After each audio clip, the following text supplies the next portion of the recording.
Good afternoon. Are you still awake? Bear with me, okay? 3 more sessions and you're good to go for the pre-party. I hope you're excited for that. But before that, let's do a very quick exercise. I want you to take out your phone. You know Slido, I hope. In Philippines, Slido, is it something that you guys do in a company?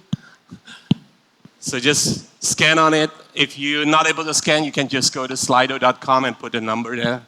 I just want to get to know whoever left in this room, so it's better to get to know each other. Okay, I'll give you a couple seconds more. Hope everybody able to scan and able to go. Hopefully the Wi-Fi is still on. All right, so just the first easy questions. If you are a developer for a solution provider, you can say solution providers. So don't worry. No. Good, good, good. At least there's still merchants here.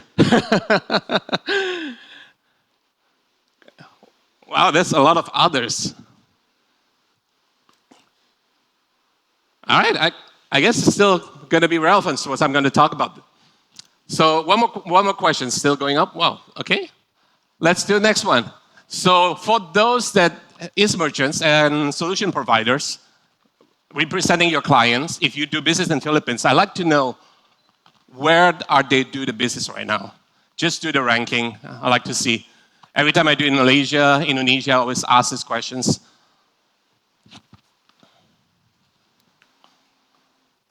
I guess some of this number is skewed because a lot of non-Philippine merchant provider here. All right, social media, marketplace, offline stores.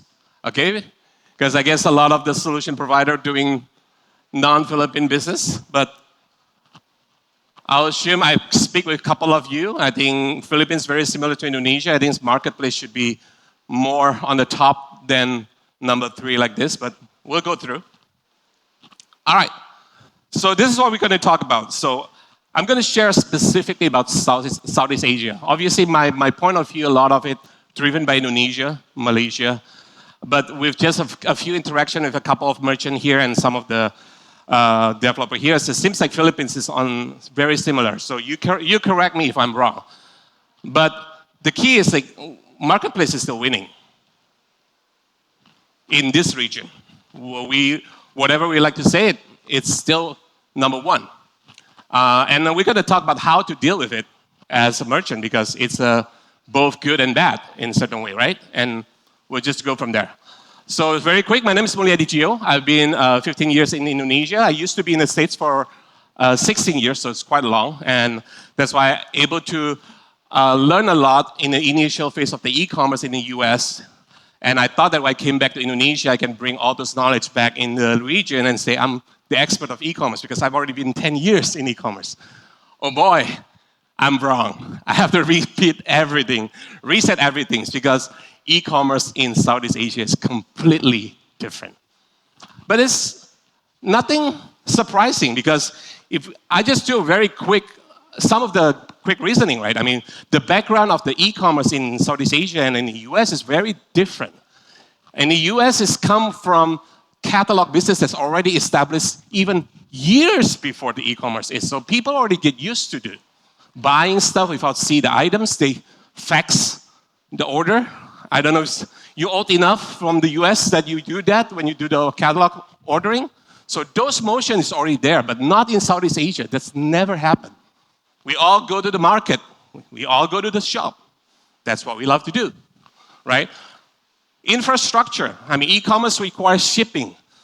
A lot of times you learn from a lot of the conferences, they say, yeah, give free shipping. That's one of the things that's most important. Just give flat shipping. You have to do that. When you go into Indonesia, and I think it's still true in the Philippines, when we're all in the Archipelagic, shipping costs us like a roof between certain area to certain area. You cannot give free shipping.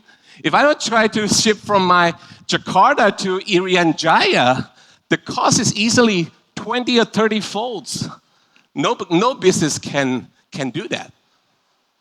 So this is something that you have to adjust, right? This is not as easy as that. That's why as a Southeast Asia region, There's so many layers of distribution being built on the top of the country, and it's still kind of rooted that way. And that's where we have to change our strategy for that, right? And the brand concept also not that strong in this region. Yes, we bring a lot of Western brand here and sell. Those the brand not owned by local. The local brand is pretty weak. They are more into distribution. A lot of the FMCG or stuff like that, even in Indonesia, concentrating on selling volume. They're concentrating on products. How can I distribute faster? How can I sell faster? That's the motion of selling in this region. There's never a thing about I don't know about Philippines, but in Indonesia we have so many people. I can literally just build a business, bring a product, sell until it done. And if there's already no more I can sell, I just bring new product, I just sell it again. I don't need to build new customers. All the thing that you study the whole day about CRM, building customer loyalty, that's irrelevant to them. I just build new business every time I'm done. Then what's the motion in that? That just doesn't make sense. I mean, this is why a lot of Americans, when they try to sell second solution in Asia, hey, you need to do this. No? Okay, you do the loyalty. The loyalty, what do we end up to do with the loyalty point? Just another discount. Because that's what the customer was looking for. They're not looking for the loyalty point. They're looking for a discount. And that's what we trap over and over and over again. So that's why, admit it or not, the current conditions, marketplace is 85%. How big that is. Not like Amazon was still on 30, 40%. In here, Southeast Asia, marketplace is 80 to 85% of the business. If we're looking at the e-commerce only, I'm not talking about the full total business. I'm just talking about e-commerce business. So it's something that you cannot ignore. I used to be the guy that has very ideal coming from the States. Oh, you don't sell in Amazon, you have to build your brand. But when you face the questions, my business 85% is only sell in marketplace. How can I, as a consultant, say you cannot sell in marketplace? That's just not reasonable. That's suicide. Right? So, because it's just, they make it easy. They build a lot of foundations in these regions. A lot of the things we say about the trust, the logistic, they build it. And they already make everybody comfort and used to that. So this is where we have to catch up when we have to do something outside marketplace. And that's why the barrier of entry is so high. But obviously now people start to think, because everybody talking, oh, marketplace fee is getting higher. How can we survive? Is it keep increasing? The platform fees keep increasing. How can my business survive? It's just taking my margin. I have a client selling mattress. Every mattress that he sells in the marketplace is a loss. But he's doing it for advertising purpose so that new business coming to the store, which just doesn't make sense to me. But that's how bad it is, some of the thing, right? And obviously you guys depending on the marketplace more and more because they force you to use everything inside the platform. Advertising, marketing. You can't just do your own marketing. You have to use and spend the marketing inside the platform. That's what you have to do. They just lock you down. Shopee with Shopee, TikTok with TikTok, and you continue to be trapped and trapped and trapped and trapped. But this is one of the things that we all get wrong. And we allow ourselves to be absorbed into marketplace more and more because we're thinking that marketplace is a shopping mall. And that's their promise to you. Hey, I provide you with a big shopping mall for you to sell. You build a store on my shopping mall. That's their narrative, the way that they tell you what they are. But the fact is, they are not. They are more like a department store. If you know that, then all of a sudden, everything makes sense. We complaining marketplace, I cannot get the customer's data, I cannot get this, I cannot get that, I have a high fee and everything like that.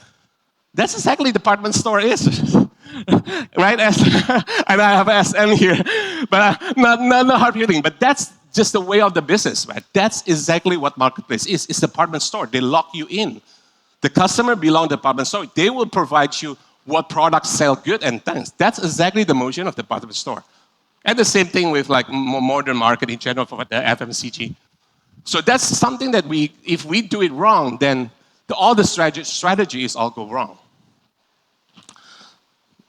And we learned today the whole importance of brands. I mean, every time we go to any conference, say yes, brand is important because that's how you can be stand out, and that's how you can survive.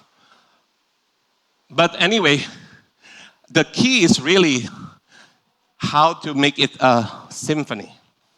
It's not about replacing one or the other.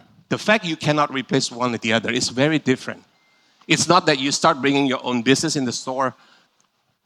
It's replacing the marketplace. The same way, I know a lot of brand, I mean, if you have some of the brand here have presence in department store, you still continue sometimes selling in department store, still makes sense, but also have your own store. It's just two different business, two different strategy.